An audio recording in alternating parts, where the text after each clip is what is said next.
Autovelox buoni, autovelox illegittimi. Cosa sta accadendo?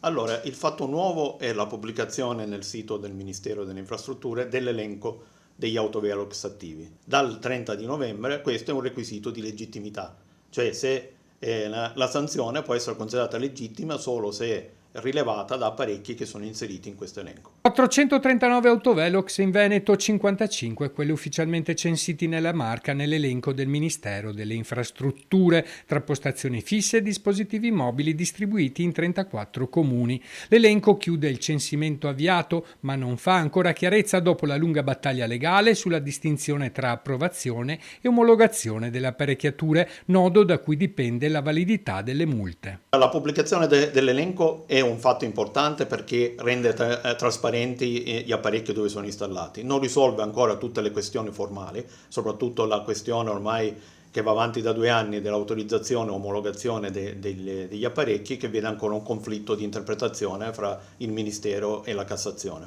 Quindi ancora ci sono possibilità di ricorso delle sanzioni, andrebbe chiarito una volta per tutte a tutela soprattutto dei cittadini ma anche dell'amministrazione. Le postazioni sono ora ufficiali, ma non ancora definitivamente autorizzate a emettere sanzioni senza rischi di ricorsi. Basterebbe approvare una legge, ribadisce Rapicavoli. L'unico modo molto semplice è quello di un intervento normativo che chiarisca quale procedura è necessaria e sufficiente perché l'apparecchio sia legittimo. Il territorio più sorvegliato della marca è il capoluogo, dove i rilevatori non sono mai stati spenti, con 4 dispositivi attivi. Quelli in tangenziale seguono Mogliano e l'Unione Marca Occidentale con 3 dispositivi ciascuno. Una cosa è certa, gli autovelox, se correttamente utilizzati, sono uno strumento fondamentale per ridurre la velocità e aumentare la sicurezza sulle strade. Sicuramente, se installati nelle posizioni su strada dove c'è un maggiore tasso di incidentalità, dove l'alta velocità viene rilevata come una delle cause di incidentalità o addirittura di mortalità.